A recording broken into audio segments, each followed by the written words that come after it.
What is good with y'all and my live now clones? Welcome back to the channel, man. Namaste.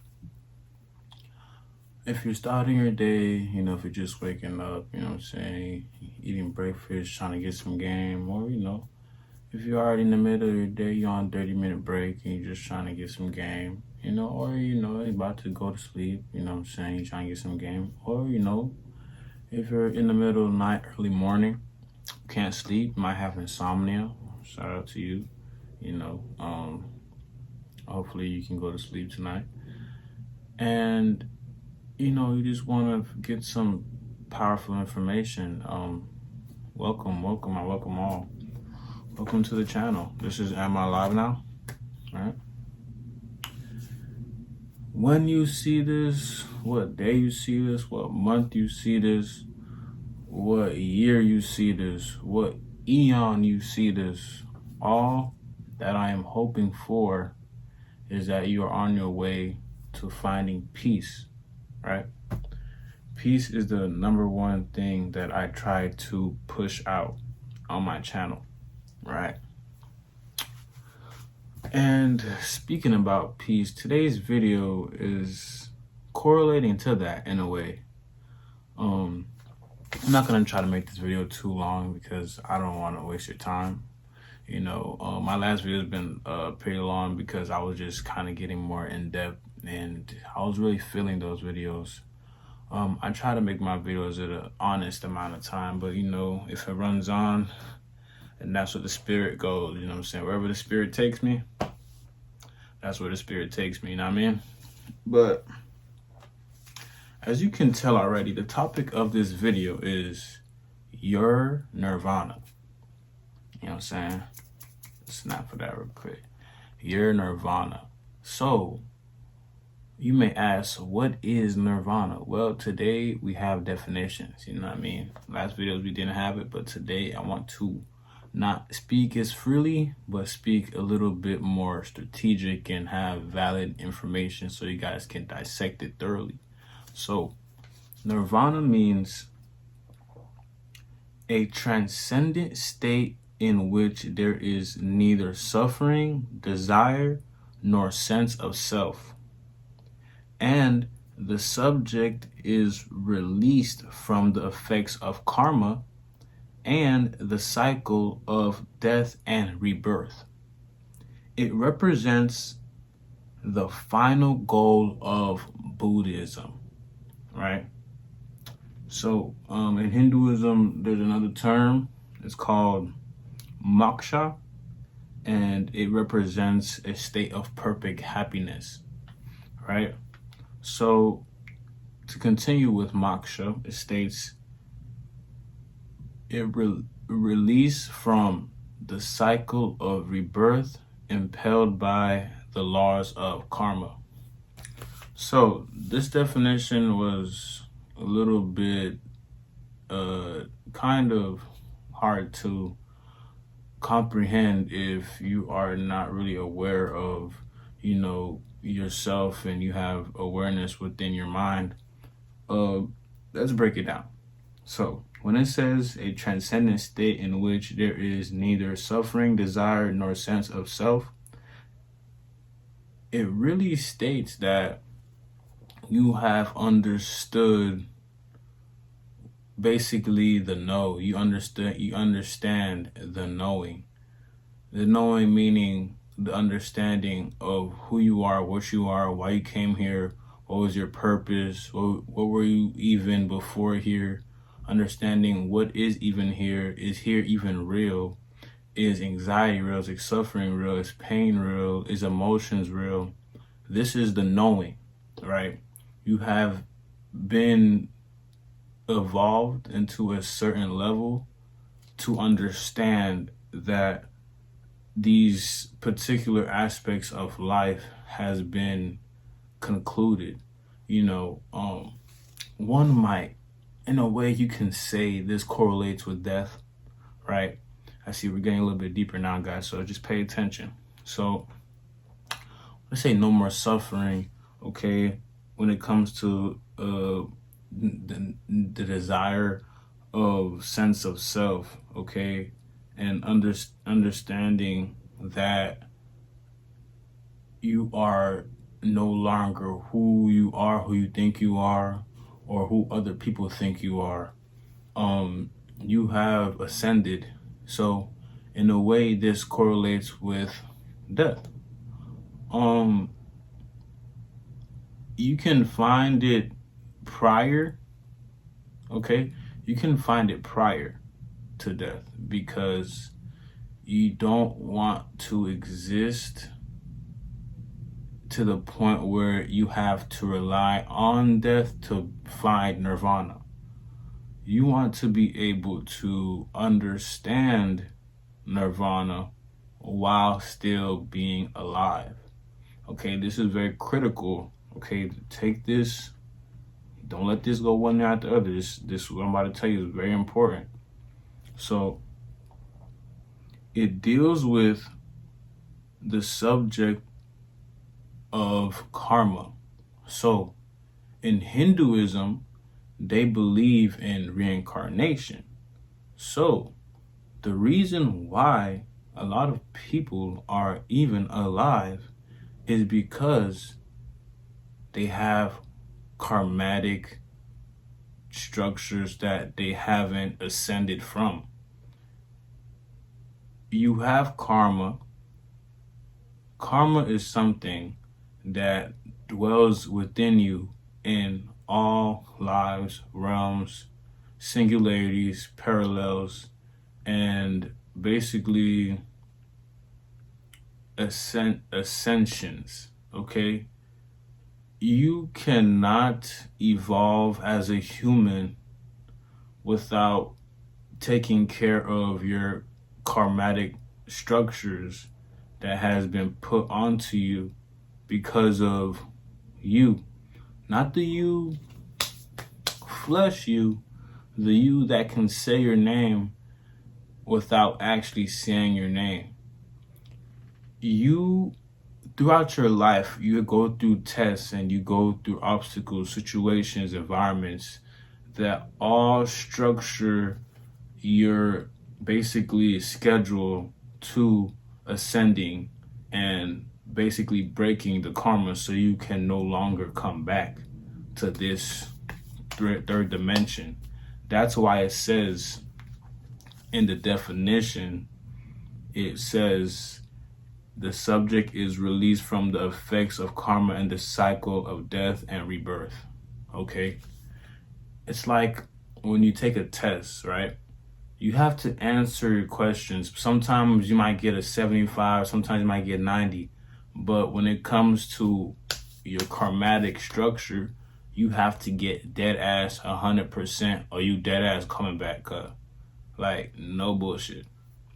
That's why it says death and rebirth, because that deals with reincarnation. Okay?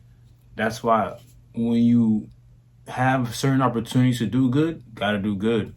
When you have certain opportunities to do bad, if you do bad, then that's you adding more karma to your structure of who you are, which is the person that, not the person, the being, the entity that can say your name without you speaking.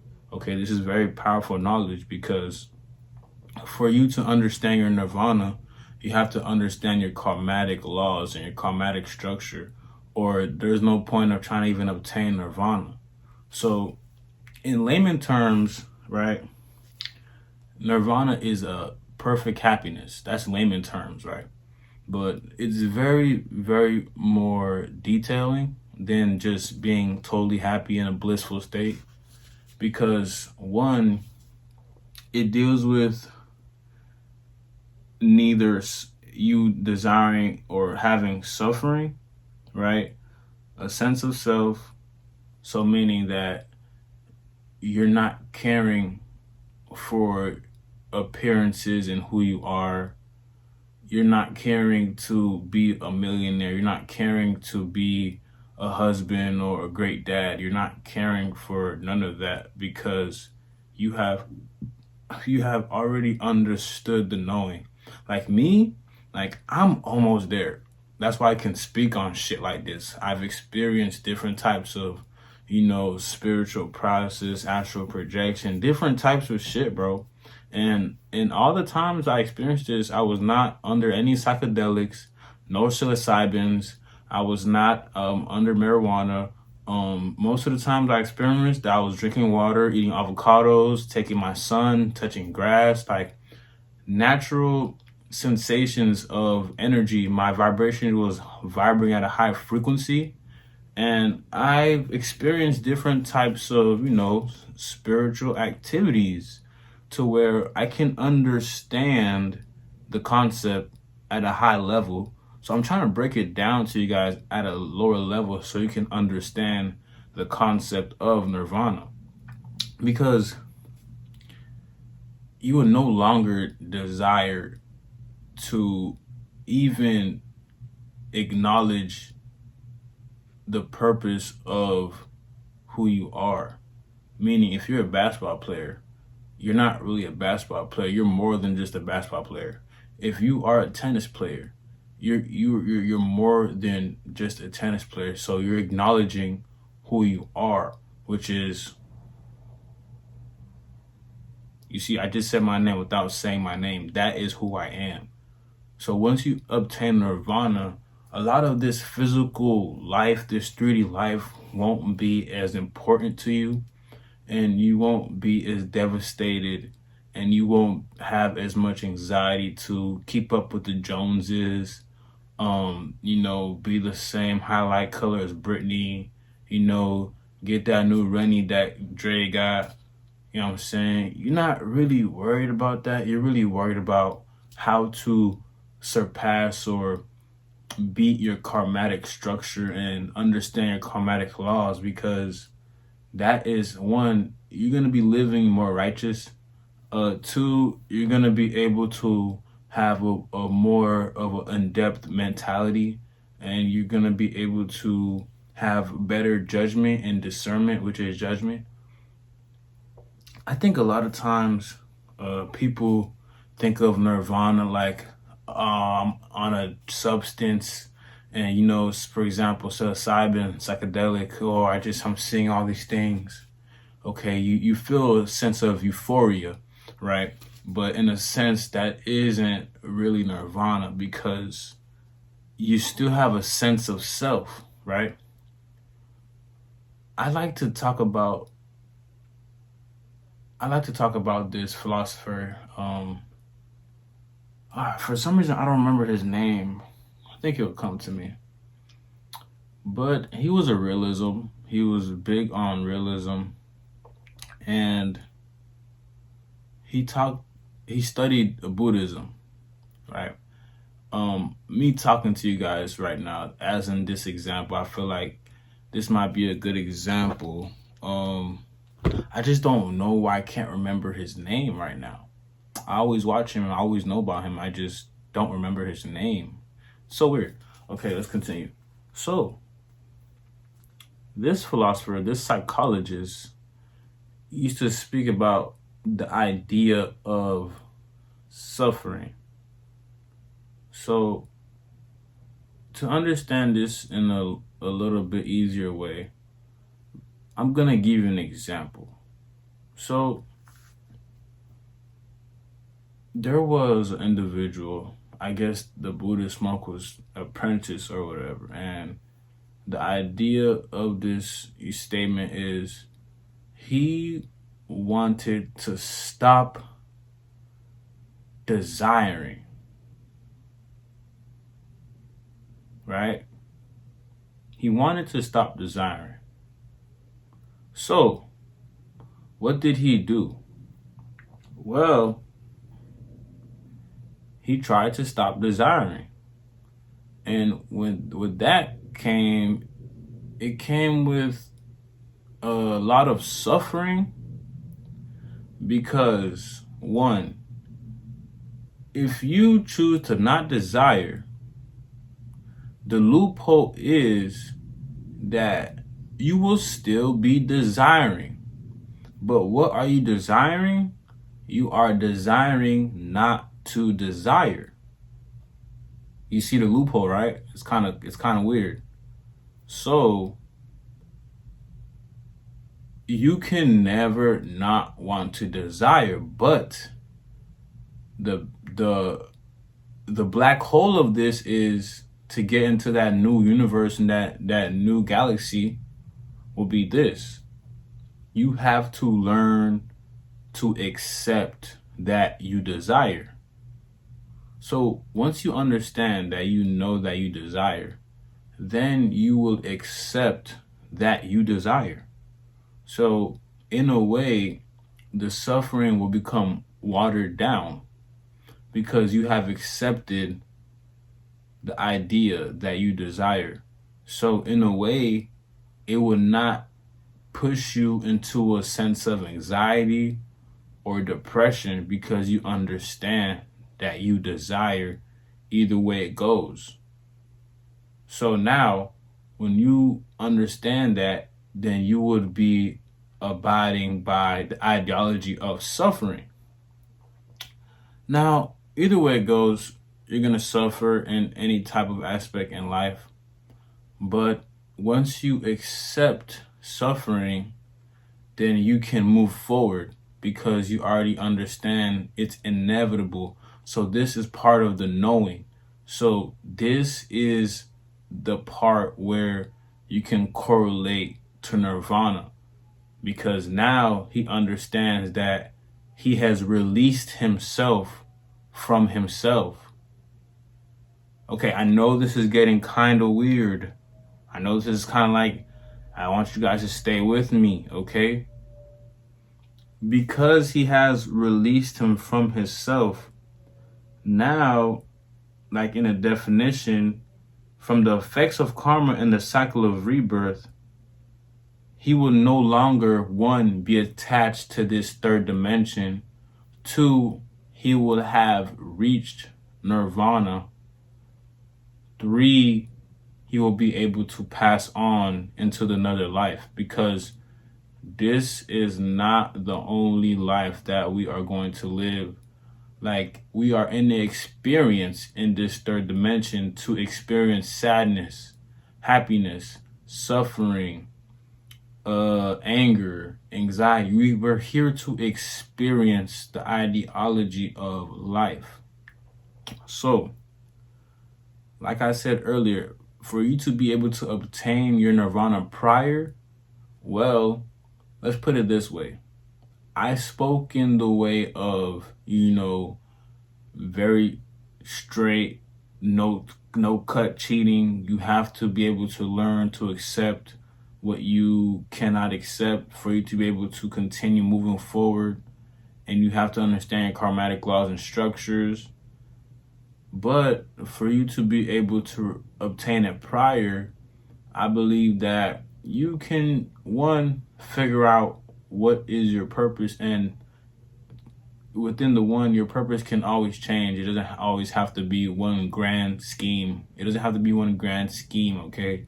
Don't be hard on your purpose. This is like a major. Like when you go to college, you want to do veterinarian, pediatrician, or you want to be a business administration, or you want to be a technician. Like, bro, your purpose is like your major.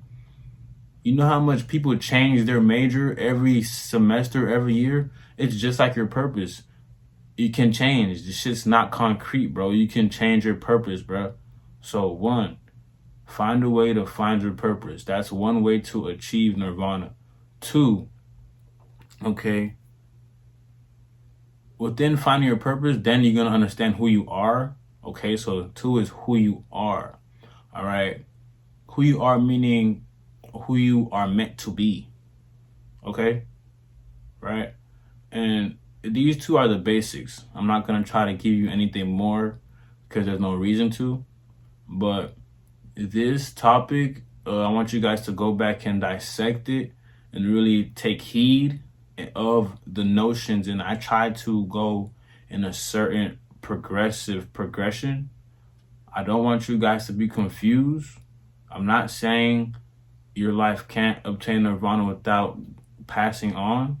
I'm saying that within you understanding the knowing, that's you even accepting the fact that you have achieved that certain phase of your life. Because this doesn't have to mean that you gotta be able to KO to able to attain that. That's not what I'm saying, okay?